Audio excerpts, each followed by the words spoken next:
इमरान खान साहब की बहनों की और उनकी बेगम की, उसकी लड़ाई भी सामने आ रही है। पीटीआई को जलसे क्यों नहीं करने दे रहे? इमरान खान साहब पीटीआई थी या प्राइम मिनिस्टर थे, तो उसमें तो इनकी बहनों का कोई रोल था ही नहीं। 8 फरवरी के इलेक्शन भी हो जाएंगे और मुझे पीटीआई उसमें कहीं नजर नहीं आती। तो अभी तो आप कह रहे हैं कि पीटीआई को मिलने ही कुछ नहीं जा रहा, और दूसरी तरफ आप कह रहे हैं कि उनकी 80% पॉपुलैरिटी है। पीपल्स पार्टी नवाज शरीफ दौर का जो एस्टेब्लिशमेंट के साथ झगड़ा था, वो पीटीआई के साथ उसका मुआवजा नहीं कर सकते। पीपल्स पार्टी कभी भी एस्टेब्लिशमेंट की लाडली नहीं थी। जुल्फकार अली भुट्टो भी जो है वो पहले तो अयूब की काबीना में आए थे। भुट्टो फैमिली तो पहले से ही सिंध में उनका एक मुकाम था। वो कोई इमरान खान की तरह क्रिकेट से तो नहीं आए थे ना। उनके वालिद भी वजीर आजम थे। वो मियां नवाज शरीफ की तरह किसी फैक्ट्री को चलाते हुए नहीं आए थे। अब क्यों एस्टेब्लिशमेंट खौफजदा है? तो अब तो नहीं वो लड़ ले रहे, अब उनको क्यों नहीं इलेक्शन लड़ने दे रहे? प्रॉब्लम फिर सियासतदान नहीं हुए, फिर एस्टेब्लिशमेंट हुई है। नवाज शरीफ जैसे मुल्क से भाग जाता है, फिर डील करके वापस आ जाता है। मियां नवाज शरीफ वजीर आजम बन जाएंगे। अस्सलाम वालेकुम, मैं हूँ सज्जाद अनवर और आप देख रहे हैं मेरे साथ प्रोग्राम है खबर गरम। मेरे साथ नसीम सिद्दीकी साहब इस वक्त यूएई से स्काइप पे हैं। सिद्दीकी साहब, वेलकम टू दी शो। क्या हाल है? इस वक्त पीटीआई के अंदर काफी खलबली मची हुई है। जो नए चेयरमैन को नामजद किया गया है, उसके नाम पर भी बहुत ले दे हो रही है। वकीलों में भी लड़ाई हो रही है। पीटीआई की जो फैमिली है, इमरान खान साहब की बहनों की और उनकी बेगम की, उसकी लड़ाई भी सामने आ रही है। और इमरान खान साहब ने एक खत लिखा है चीफ जस्टिस साहब को, जिसमें फेयर प्ले और कहा गया कि हमारे जो उम्मीदवार होंगे उनको इलेक्शन से ना रोका जाए। और आज पेशावर में वो जो इन्होंने नया इलेक्शन करवाना है, उसके ऊपर भी एडमिनिस्ट्रेशन के साथ खतो खताबत जारी है ये वो। और मैंने देखा कि इस्लामाबाद पेशावर हाई कोर्ट ने इलेक्शन कमीशन को और केयर टेकर जो वहाँ की हुकूमत है केपी की और चीफ सेक्रेटरी, उनको बुलाया कि आपके पीटीआई को जलसे क्यों नहीं करने दे रहे। इस बैकड्रॉप में इस लड़ाई को आप कैसे देखते हैं? बिस्मिल्लाहिर्रहमानिर्रहीम। सजाद साहब, बहुत शुक्रिया। बड़ा इम्पोर्टेंट टॉपिक आप डिस्कस करने लगे हैं। इसमें देखिए, सबसे इम्पोर्टेंट बात यह है कि ये बात ढक्की छुपी नहीं है कि इस पीटीआई की असल जो लड़ाई है वो एस्टेब्लिशमेंट के साथ चल रही है। नहीं तो ये जो पीडीएम है, सियासी जमातें हैं, आप जितने भी सर्वे देख लें, उसमें तमाम जमातें मिल के जो है वो 25 से 30% वोट ले रही है। और इमरान खान अकेले का जो है तकरीबन 70% उसको लोग पसंद कर रहे हैं, वोट देना चाह रहे हैं। लेकिन जिस तरह इनकी लड़ाई हुई 9 मई को, उसके बाद से आप देखें कि झगड़े तो चल रहे हैं। बहुत सारे इनके सीनियर लीडर हजरात जो है वो पार्टी छोड़ गए हैं। और ये जो घर में झगड़ा चल रहा है सजाद साहब, ये देखें कि पहले जब इमरान खान साहब पीटीआई थी या प्राइम मिनिस्टर थे, तो उसमें तो इनकी बहनों का कोई रोल था ही नहीं। ना अलीमा खान को मैंने कभी बनीगल आते देखा था, ना मैंने उनको प्राइम मिनिस्टर हाउस में आते देखा। तो इनका कोई इतना वो लाइजो नहीं था। ये तो जब इमरान खान साहब जमान पार्क शिफ्ट हुए, तब इनकी बहनों का थोड़ा सा रोल निकला है और ये रोड्स के ऊपर नजर आती थी। जबकि बुशरा बीबी तो इनके साथ बनीगाला में भी थी और जमान पार्क में भी इनके साथ साथ है। बहरहाल वो एक अलग बात है। और जिस तरह इन्होंने बैरिस्टर गौहर को जो पीटीआई की चेयरमैनशिप दी है, वो सजाद साहब किसी को भी दे देते। इख्तलाफ तो आना था। अपना शाह महमूद कुरैशी को अगर दी जाती तो उन्होंने कहता, देखो जी, वो तो चाह ही ये रहा था, उसकी तो ख्वाहिश ही ये थी, वो तो जेल इसलिए काट रहा था। परवेज इलाही को दे देते, वहां पे भी यही बात आनी थी। तो अगर आप किसी को भी दे देते तो बातें तो ऐसे ही होनी थी। लेकिन मेरे ख्याल से चेयरमैन ने सही फैसला किया है। उनका एतमाद होगा बैरिस्टर गौहर के ऊपर, और किसी ना किसी को तो देनी ही थी। और जो बाकी रह गई उनकी सरगर्मियां हैं, मेरा नहीं ख्याल कि उनको कोई इतनी लेजिटिमेट किस्म की कोई इजाजत मिलेगी। उनको इसी तरह जो है रोक के रखा जाएगा।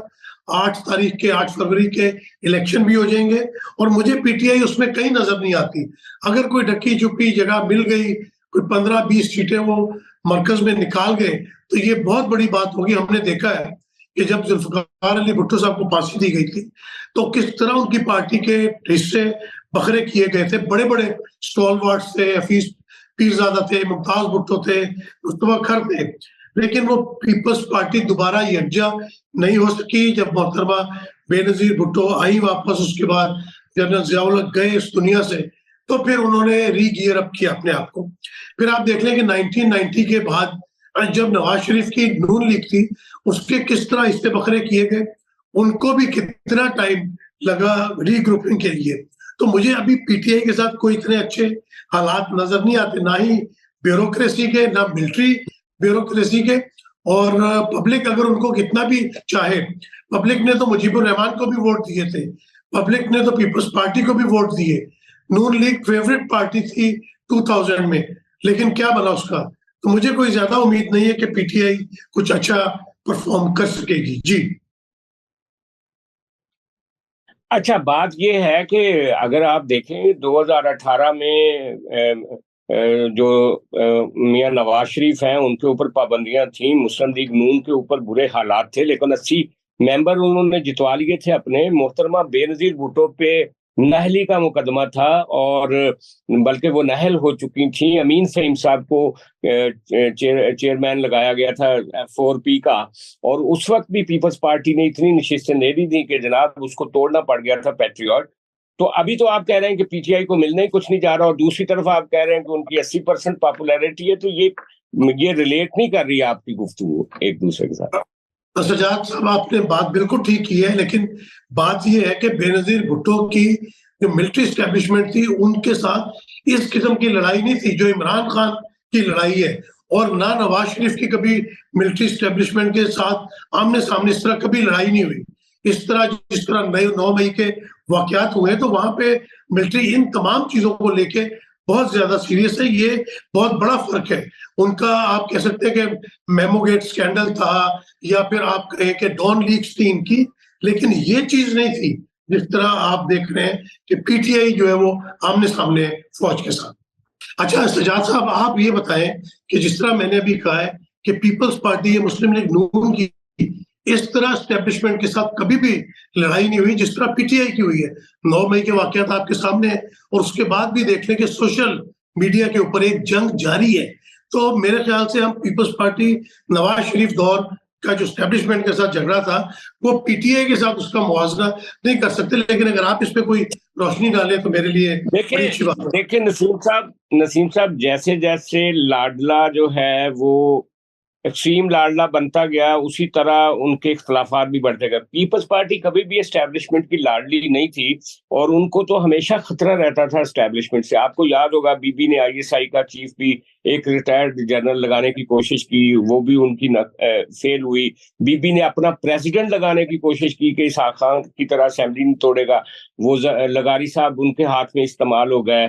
बीबी ने बाद में एक क्या कहते हैं कि एक लेकर आई, रिकंसिलिएशन की पॉलिसी लेकर आई, लेकिन उनको शहीद कर दिया गया।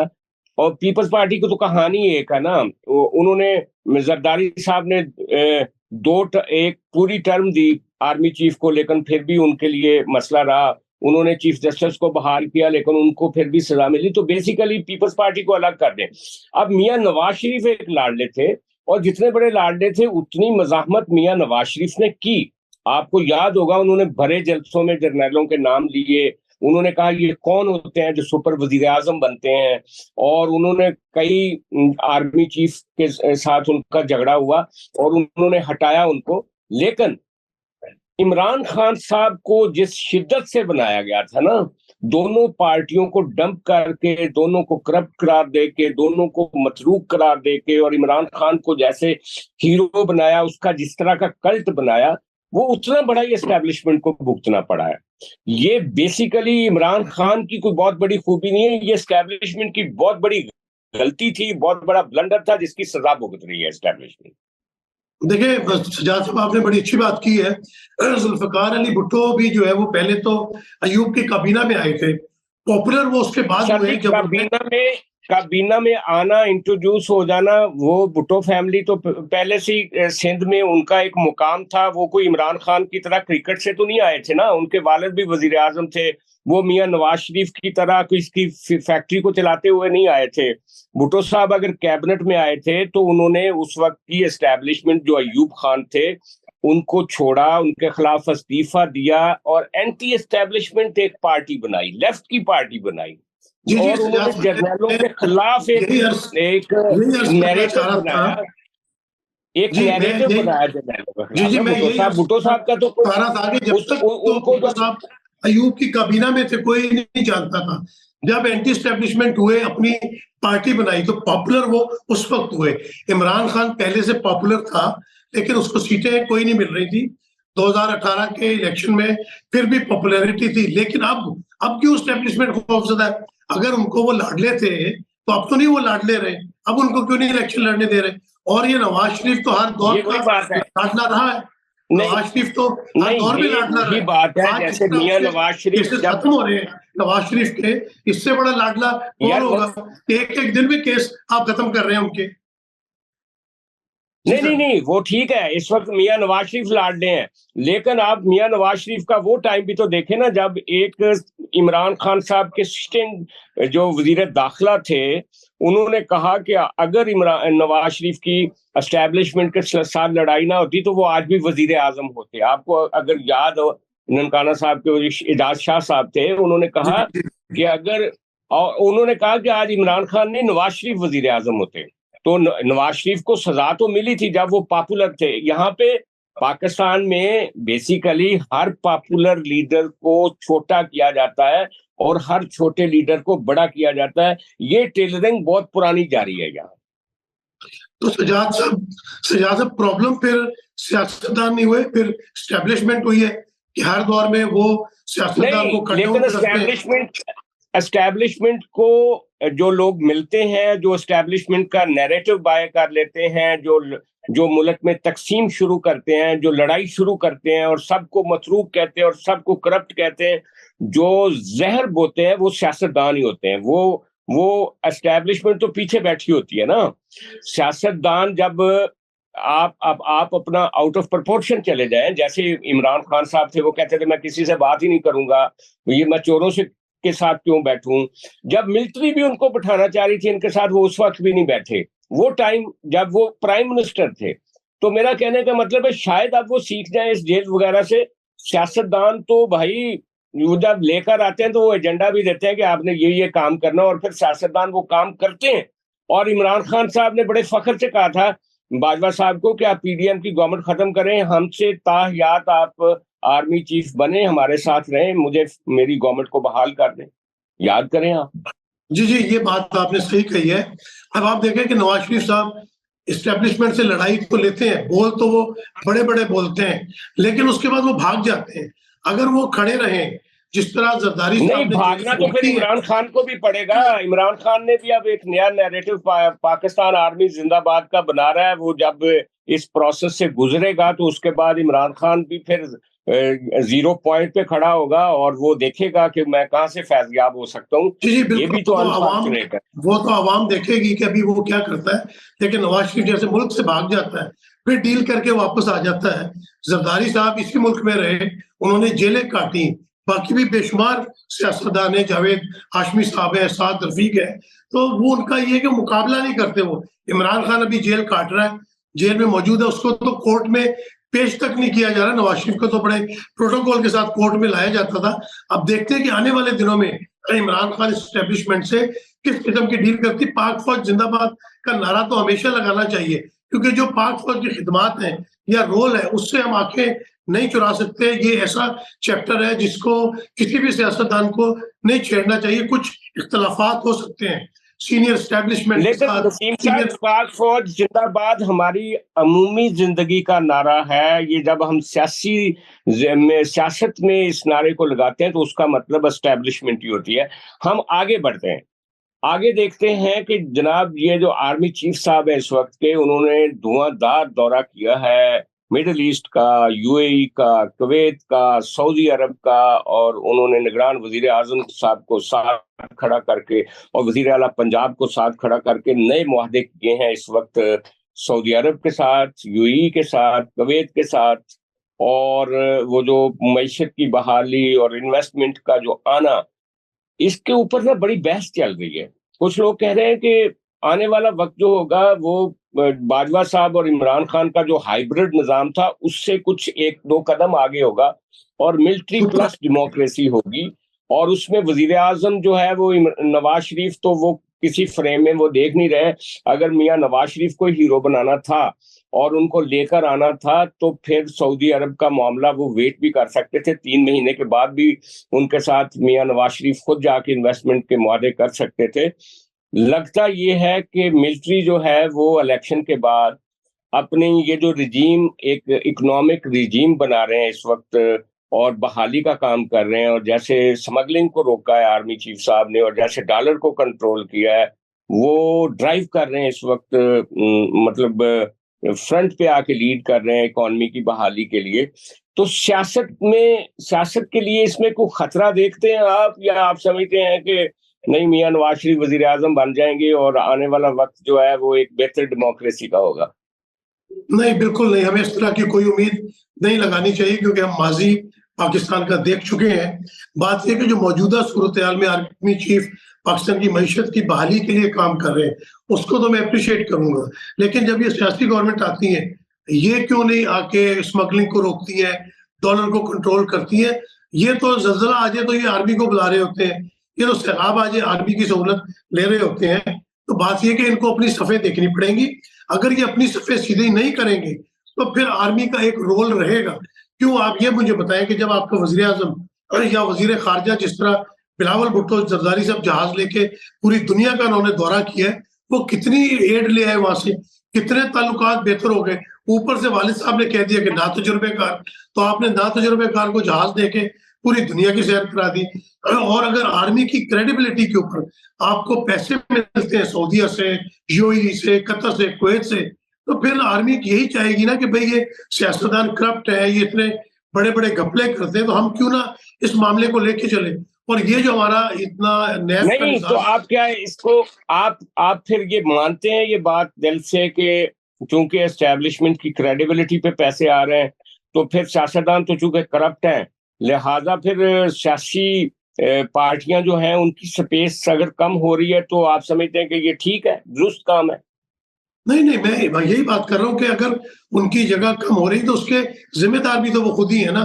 क्यों वो एक दूसरे की वैसे नसीम साहब, ये जो हम बहुत ज्यादा क्या कर देते हैं कि यकदम अपना स्विच ऑफ से ऑन कर देते हैं, मुझे ये बताएं जरा कि क्या कोई पॉलिटिकल पार्टी अफगानिस्तान के बॉर्डर को फौज की मदद के बगैर मैनेज कर सकती है?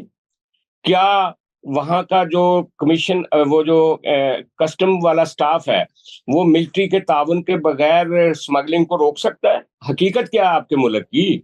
अगर आपके मुल्क की हकीकत जो है वो, उसमें मिलिट्री का एक खास उनसर है, और अगर वो खुद ना चाहें तो ना स्मगलिंग रुक सकती है, ना डॉलर की स्मगलिंग रुक सकती है, ना अजनास की स्मगलिंग रुक सकती है। तो इसमें तो बहुत लेट कर दी आर्मी चीफ ने फैसला करने के लिए। ये तो तब से बंद हो जाना चाहिए था ना, जब से ये शुरू था। ये बड़ा अनफॉर्चुनेट मामला है।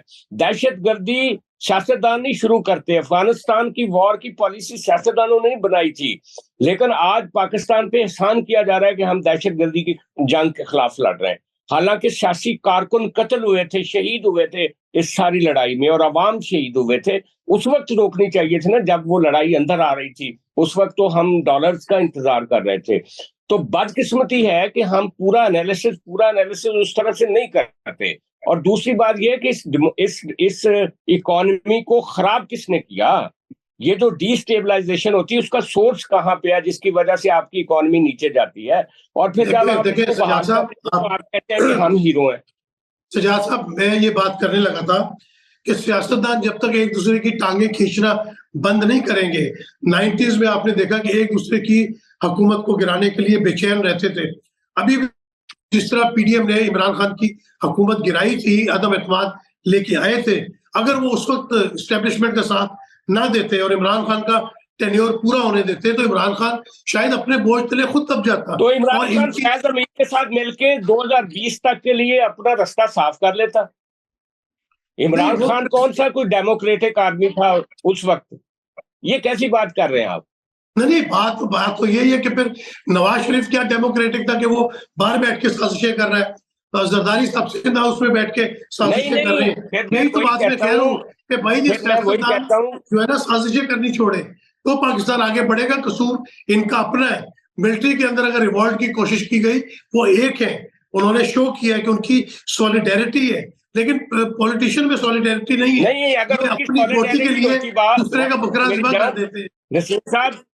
नसीम साहब, अगर उनकी सॉलिडेरिटी होती तो आज आदल राजा और हैदर मेहदी को सजाएं ना होती। अगर उनकी सॉलिडेरिटी होती तो फैज हमीद के खिलाफ कार्रवाई ना हो रही होती। अगर उनकी सॉलिडेरिटी होती तो बहुत सारे जर्नैलों को रीशफल करके खुडे लाइन ना लगाया जाता।